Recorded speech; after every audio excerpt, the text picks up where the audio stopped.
Peace and blessings. Welcome back to Xbox Frontline News with your boy the King.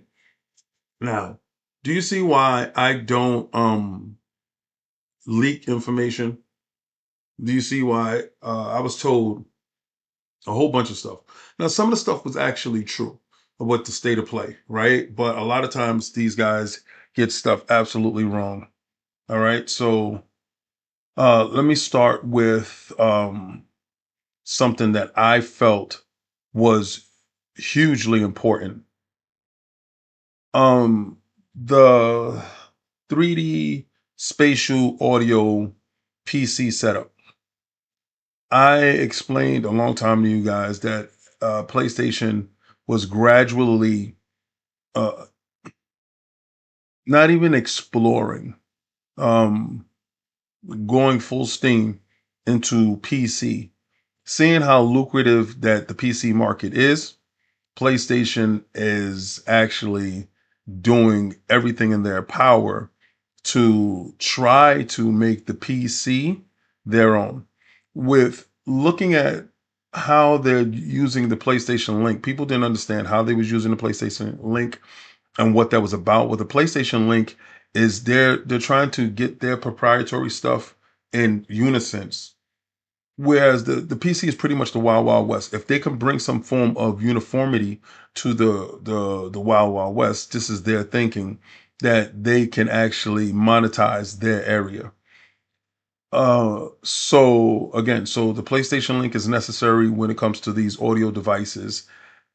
I don't know how successful those audio devices will be. The majority of PC players uses, like, you see these HyperX headsets that I have on, really dope headsets, and come with a detachable microphone and all the stuff with it. So again, I don't know if that's going to be a functionality for them, but they also do offer their headsets with their PlayStation Link that's able to go. So the versatility with having the satellite devices in order to get the audio sound, and then you're able to use those satellite devices outside of just the PC, and it's you can use it for your portal and your phone and stuff like that. So again, PlayStation expanding outside of where they normally are. Now, for me personally, this state of play was kind of, I give it a 6. Now, let me explain why I'm going to give it a 6.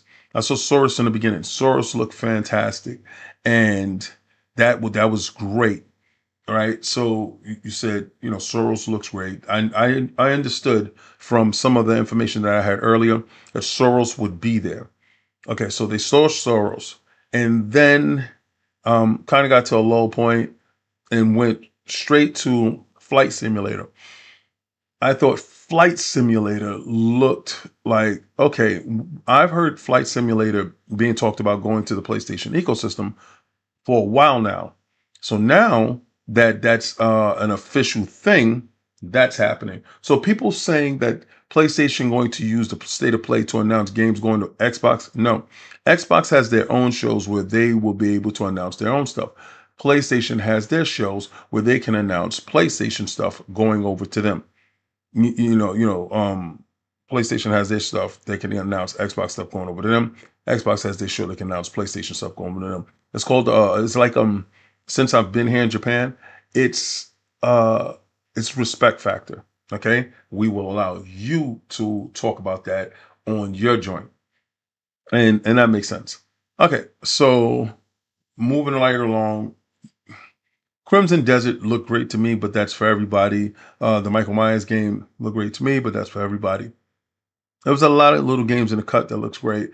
I thought they was going to cheap out on the Wolverine thing because I did get information on that, but I also got information on God of War. This is where it went absolutely wrong for me on what I had going forward. Didn't know God of War would be a controller they was talking about. It's supposed to be the Egyptian game and all this other stuff. That never happened. So what we did get was the controller. All right, cool. Now, going into Wolverine. I heard that Wolverine was supposed to be here. I was a little skeptical in this whole thought process, but the fact that it did show up and how it did. Okay, let's talk about the actor. The actor is the actor that played in Spartacus. Actually, dope. I got a couple of pictures with him and Cognito very early on at a Microsoft event that we were doing. So because I believe that he played inside Gears. I think he was a character in Gears, so he was there. He was there, and a couple of other of the actors were there. So we actually got a chance to talk to them. That was a long time ago. But all right, so now he's playing Wolverine, and he's a great actor. So you heard him get into the mindset of James Howlett. All right, if you don't know who James Howlett is, he's Wolverine. Wolverine's real name is not Logan. That's the name that he took, and he didn't understand and stuff. So this is the reason why the Insomniac developer or director was explaining how Wolverine, you can't trust his memories because he doesn't even trust his memories because he doesn't know. Now, seeing Omega Red and seeing Mystique there, actually, I was like, okay. Now, we saw a lot of the cybernetic characters that he's fighting. This is how you get around the whole killing of humans.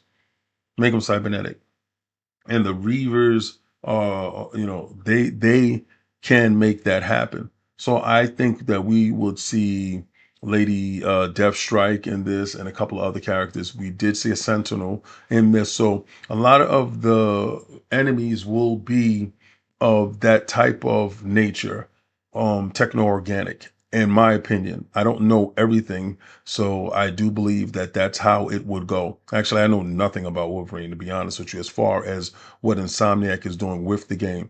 Didn't get any inside information. Don't have anything to report on that front. If I do happen to get something like that, then I will talk about that later.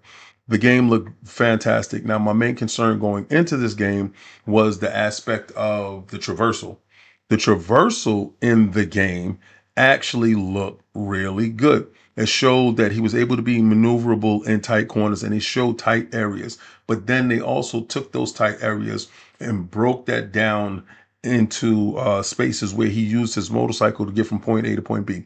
Somebody that was very astute in my chat early on has explained to me that that's exactly how they can introduce Wolverine into this world where his traversal can be his motorcycle. So all in all, like I said, I'm gonna give it I give it a 6. State of Play was really cool. It had games that I look forward to. Some may give it high as an 8. Based off of Wolverine being there, based off of them talking about Wolverine coming out next year, based off of Surros look good, and based off of Flight Simulator. Flight Simulator is a really, really, really good game if you're into those type of games. It's like Pilot Wings on steroids. So again, Crimson Desert looks absolutely amazing. And they had a couple of indie games that was there. Then the State of Play, um, the monthly games for the PlayStation Plus. Again, I don't really care. I mean, the Tekken looked good to me. Of course, old school Tekken. But again, I have The Last of Us, and one thing that I would appreciate from them, if you're gonna make your first party games, don't ever take them out of your service. Just leave your first party games in your service. But I know they're contingent on or reliant on purchasing games in their ecosystem. So again, I don't like it. I don't like them placing games, first party games inside their ecosystem and removing them. But in doing so, it's fine. That's them. That's how they do it. So again, I watch their state of plays differently than I will watch Xbox Showcase. Xbox Showcase, I'm looking at Game Pass announcements, I'm looking at stuff like that. So again, I know Xbox is coming up next. PlayStation did their thing. We're getting ready to head out to Tokyo Game Show. If you just saw, I already just worked out. I already just showered. While I was working out, I was looking at the state of play. So I got upstairs. I had 8 before, very light, and then worked out, and then came upstairs and actually hit the showers and hit this video. So again, this is Xbox Frontline News, giving you the up to date on the state of play and exactly what I felt that the state of play gave to everybody. Some people may give it an 8. I give it a 6. But again, we see the roadmap where PlayStation is actually heading. PlayStation is heading definitely towards the PC, with Microsoft helping them along the way with the dearth of games. So if you notice, there's no games this year. All right. So again, those are next year games. So we kind of looking at the next 2 big games for next year. 2 games, pretty cool. Wolverine and Suros, and some tech that's going along with it. All right, cool. That's pretty much it. And it's okay. It's fine. You got a cool controller if you like God of War for the anniversary. And I think PlayStation tried to hit all their bullet points and how they were able to hit it. And they talked about Gran Turismo as well. I'm not really a gamer on Gran Turismo, but for those people that are, I think they had information that was really, really good for them. So again, state of play for me was a 6. I know pretty much a lot of people's going to try to give it an 8, and that's pretty cool with you. If all that stuff resonated with you, fantastic. But Xbox Frontline News with your boy the King, getting ready for that great Xbox show that I know is going to blow the doors off of whatever this was. So we're getting ready for that. But again, remember, in Japan, Xbox and PlayStation is pretty much the same. Oh, and do what I always try to do and try to play the Game Pass.